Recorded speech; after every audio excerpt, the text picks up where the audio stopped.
Some of you guys might know that I used to make POV guides that focuses on rotation and mitigation tips and tricks for Gunbreaker and Paladin in Savage. I didn't do that anymore for a lot of complicated reasons. Number 1, I am too lazy to farm good footage. Number 2, well, I guess that's it, I'm just lazy. But these days I'm running out of ideas about what to yap, and so I decided to make a POV guide on Gunbreaker for the latest ultimate FRU. But mind you that this is not a mechanic guide video, because there's a lot of videos out there for you to learn. But this is about what you can do as a Gunbreaker, from rotation, reacting to downtimes, mitigations, and a lot more. Yes, it's probably not the most optimized because it's not the rank 1 video.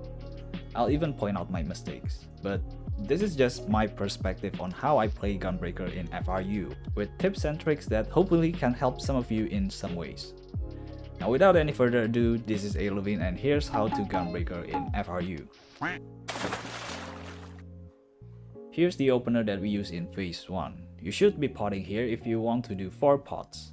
But if you don't and you want to hold phase 1, you can do it later in phase 2. The reason for this opener is because we want to be able to execute 2 blasting zones before the downtime happens, and to maximize the sonic break DOT ticks. Also, you want to enter the downtime with 3 cartridges, so don't spend any of it on burst strike.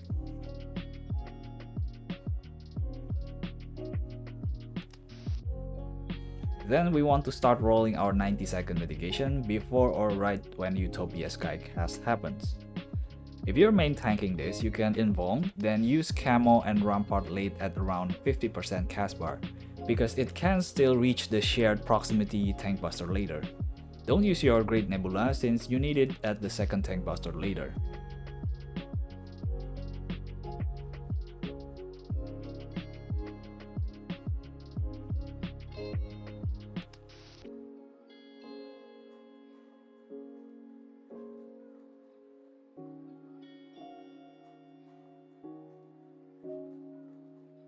If you're not using Heart of Light at the opener, use it right here to mitigate the stack and Burnished Glory, because Burnished Glory bleeds and it really hurts.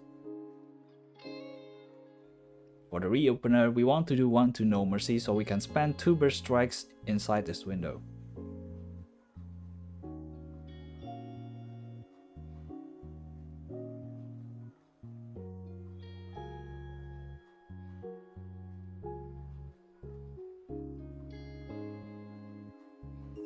If you have Heart of Light here, use it right before the second tether executes, so it mitigates the rest of the tethers and the next Burnished Glory.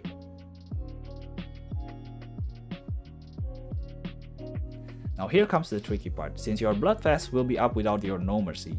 But you have to use it anyway and hold Lionheart combo till the next No Mercy window.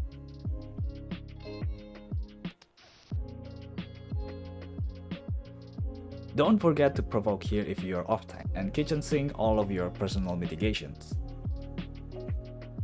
During this burn strike, your No Mercy will be up. Immediately use it and execute the Lionheart combo first. Then Gnashing Fang, but delay your damage over time skills for the second phase.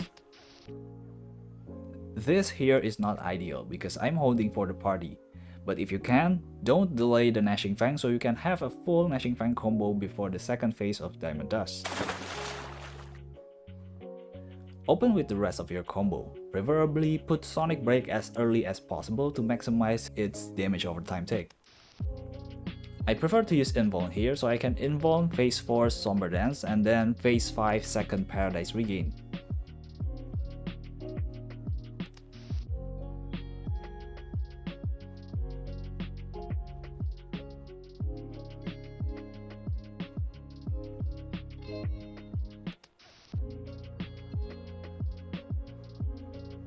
Also, don't forget to reprisal this Diamond Dust and use Heart of Light right before the knockback to mitigate the Sinbound Holy Puddle stacks for both parties.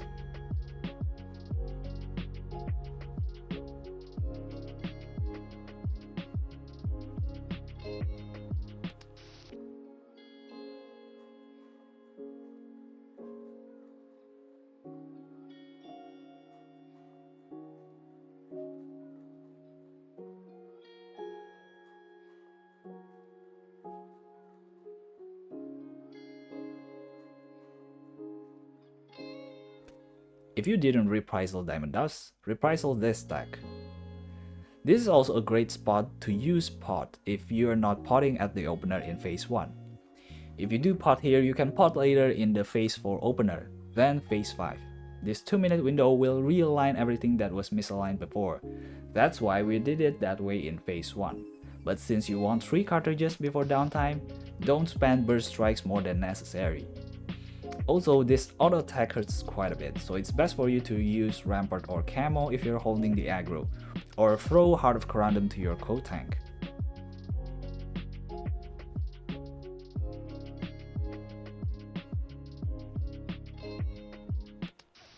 You can use Reprisal during Banishment, Pair, or Spread since it will reach the light ramp on Raid White.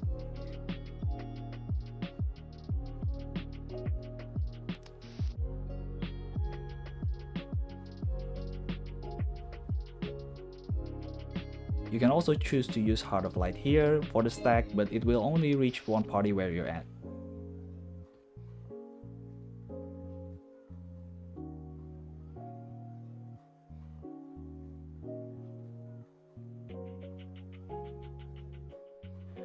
Pre-pull your No Mercy right here before the tower explodes. We do it so we don't misalign too much with Bloodfast for the next party buff window. Start with Sonic Break for damage over time ticks, then double down so it doesn't stray too far from the No Mercy in the next window, since Gnashing Fang will be up anyways during downtime because of its 30-second cooldown. You can also Burst Strike here if you still have No Mercy left, so you can enter Transition with only one cartridge. Use your Heart of Light for Absolute Zero if you didn't use it for Light Rampant.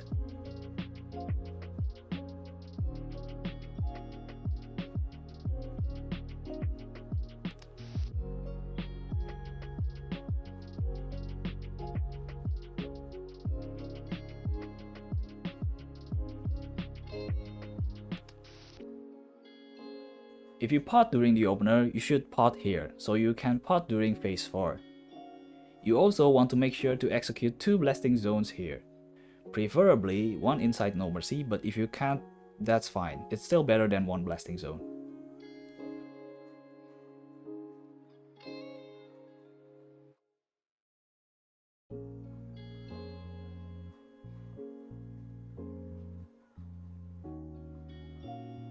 You can also carry over your Gnashing Fang combo to phase 3. To do this, you need to press it after it reaches the letter A on H, so you might have to delay it a few GCDs.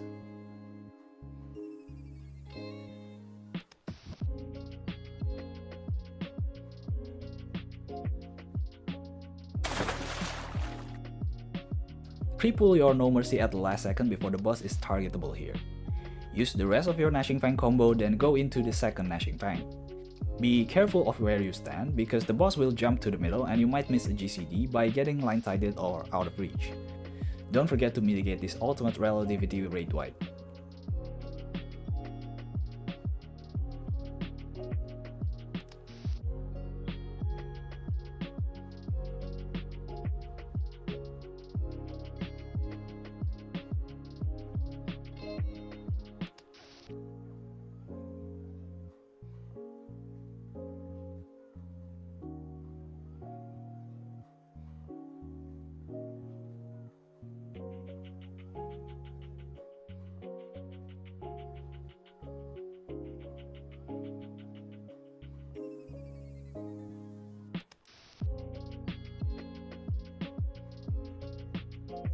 Do not use No Mercy before the rewind happens. You will lose usage because you can't hit during the rewind. If you didn't use Heart of Light for the previous Raid White, you can use it here to mitigate Shell Crusher and Pulsar. I wouldn't recommend you to pot during this window, but it's an option if you're still progging phase 4 and wanted a sure clear in phase 3. This tank buster is actually manageable by one tank, even if they didn't involve with Kitchen Sink. You can help them by just throwing Heart of Corundum.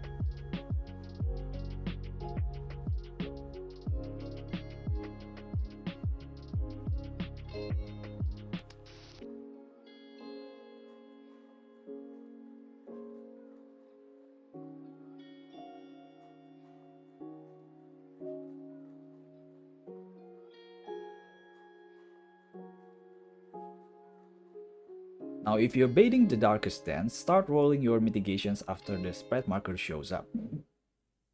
I also like to sprint here because I honestly feel it's more crucial here than during the dance bait.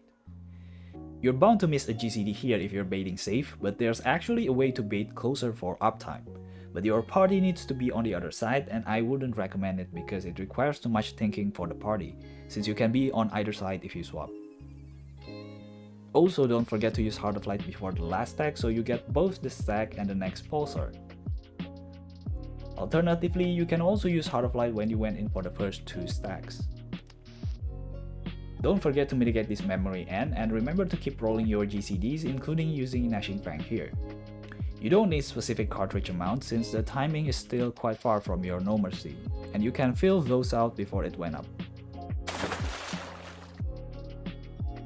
Start by turning on your stance after the first GCD so you get second aggro. If you're main tanking, just provoke right away. It's important because Usurper of Frost auto-attacks first and second aggro. Then poke immediately after the Gaia spawns. If you use pot at transition, hold your Blood Vest, because we want to align it with the pot. But if you don't, just burst here like normal. But since I did, I do want to No Mercy and treat it like an odd minute window. Unfortunately, I made a mistake on the rotation, otherwise I'll be able to land 2 Fated Circles here since it's a gain on 2 targets.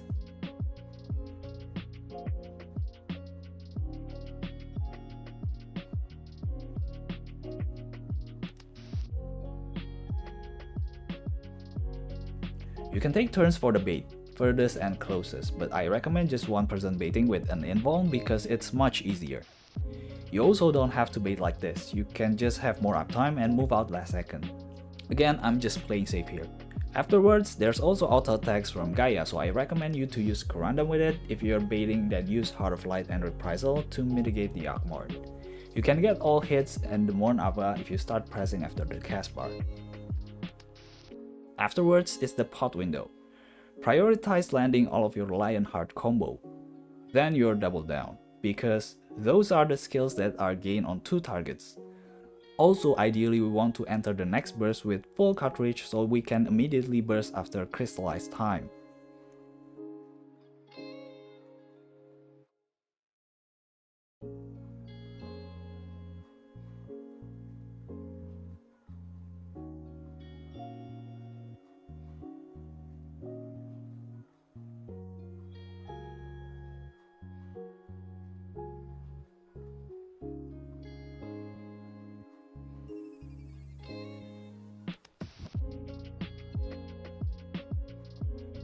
You can also rampart and camouflage here before the rewind to mitigate in case someone puts their rewind a bit off.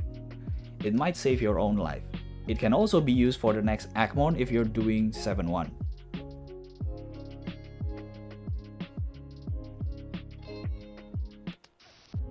Speaking of 7-1, it's actually very useful for healers since they can save up resources for the next phase.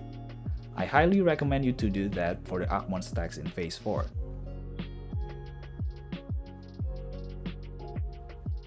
Ideally, you want to enter with 3 cartridges for phase 5 to maximize the damage output for the clear. But any cartridge is honestly fine since you will be able to fill it with Blood Vest anyways.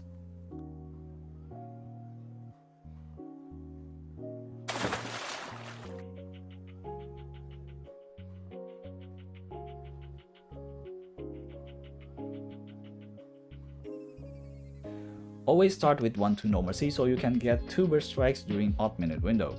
Assign one tank to mitigate the Fulgent Blade and the other tank to mitigate Archmord.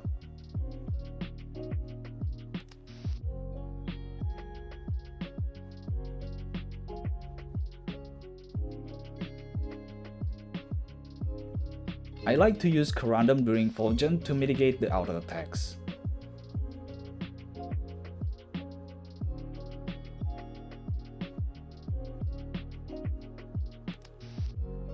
Afterwards, you can shirk your main tank right after Archmord. It will come back up before the second Paradise Regain, because messing up aggro during Paradise Regain is fatal. If you're kitchen sinking this set, you can start rolling your mitigations after the first tower spawns. Then you can immediately provoke after the Wings of Dark and Light started casting, since the first slash is already locked to the main aggro when it cast.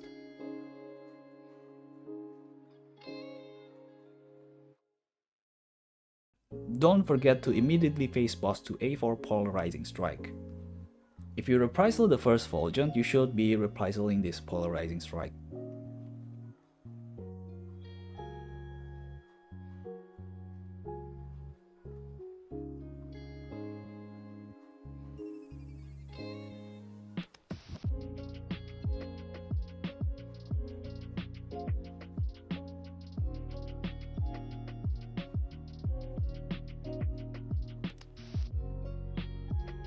If you're using tank LB here, you can start pressing it after the cast reaches the Pandora text.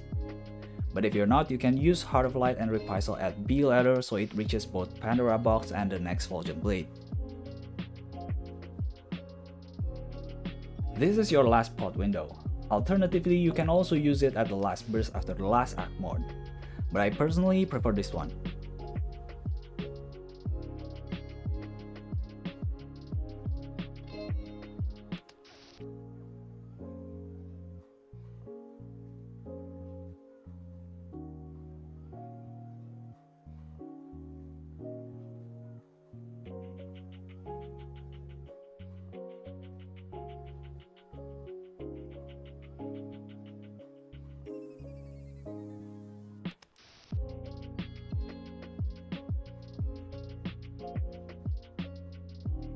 As you can see here, the Shirk is up before the second Paradise Regain.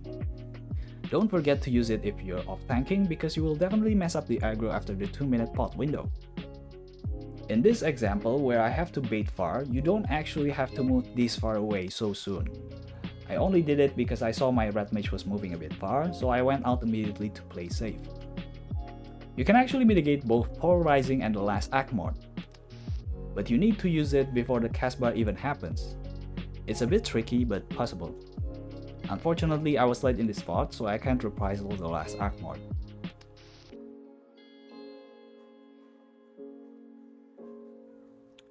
During this dodge, I also use Heart of Light to get the last polarizing so it reaches the last Fulgent blade rate wipe.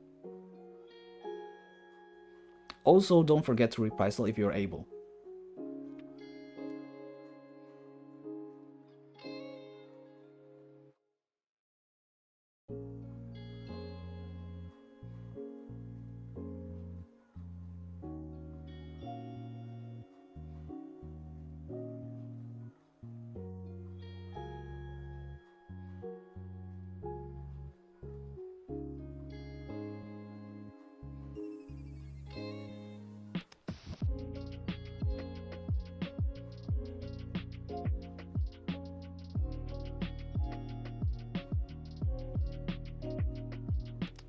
Lastly, make sure you finish your Lionheart combo before the boss even dies, as it deals the most damage. So that's it for this video. I hope you can find something that is useful from this video, and let me know in the comment section down below about the stuff that you think I missed and things that I can improve upon. If you want more this kind of POV guide video, please let me know, and I'll try to cover maybe the next Savage tier or other ultimates. See you guys in the next video, and bye.